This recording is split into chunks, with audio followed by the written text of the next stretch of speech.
If they really glossy metals, there's no long range order at all. They only have very small short range order. So if you see here, this one could be, say for example, I didn't show the data bar, but this data bar could be 500 micron. So that means the grain is still big enough, still a few micron size. When we talk about the amorphous metal or the glossy metal, we talk about angstrom scale. In the few nanometer, there's no order. The atoms are really randomly packed. Okay, so different landscape. Okay, but this one is more toward the disordered structure. Okay, so okay, now I have one or two slides, and I have two more minutes. So for some applications, okay, that's not only for metals, okay, but metal one, outstanding example is if you want to make the gas turbine blade, those blades, because they need to operate on the very high temperature at a very high pressure, for those, you might prefer single crystal.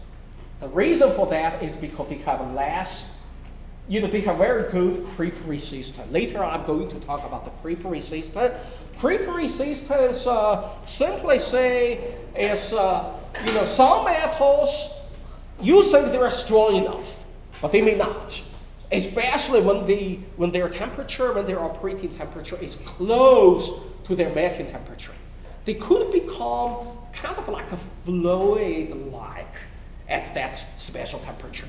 Okay, so we call that creep, the metal creep. So don't worry about that. We will talk about that. So to make the metal more creep resistant, that's very critical for the gas turbine blades because they need to work at a temperature very close, very high temperature that could be even close to the melting temperature of the metal. Okay, for those you prefer the single crystal. So indeed, we can think about that. We can selectively, by controlling the growth rate, as you guys guessed previously, if we let the growth rate very slow, in a controlled way, we could induce the crystallization, or we can select certain grain or certain grain, orientation that will grow by itself. Okay, so by that way we could get this kind of single crystals. Yes. So if you set the undercool temperature such that your R star value was the size of what you were casting, would you end up with one crystal? No way. You always will get more than one. But that's more like from the thermodynamics consideration. Okay, but you still will not generate only one crystal there. To really generate one nuclei, you need to use the way like this. When we try to, I don't know if you guys know about the silicon wafer. The silicon wafer, say for example, 111 plan, 100, the most widely used are 100. Those are for making like semiconductor computer chips. So we use a process, okay? In this case, we control the orientation of the final crystal plan by using a seed. I saw the real process before, it's really cool. You use a single crystal of those kind of silicon. It's a tiny one, okay? It's, it's a rod shape and it's rotate. And then you dip that one into a melting silicon solution and then very slowly withdraw that one. This solid, okay, this one more like a function as a seed, a single crystal seed.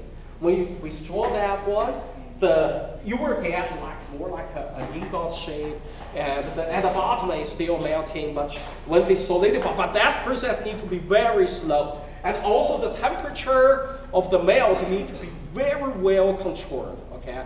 That will need to be, at the interface, the temperature need to be, or the undercool need to be very tight. In that case, using this seed as well as controlled undercooling, we can get a single crystal. When you get this kind of an ingot, all these ingots will have the same crystal plan as your seed. And then later on, we use a Dyson saw, to cut the silicon wafer. So each of the silicon wafer is only about 500 micron thick. So using that one, we can get single crystal silicon. Okay, so this one means we use a seed to control the number of the initial nuclei to be only one, as well as control the undercoding. We can add silicon. Okay, so now I want to stop here.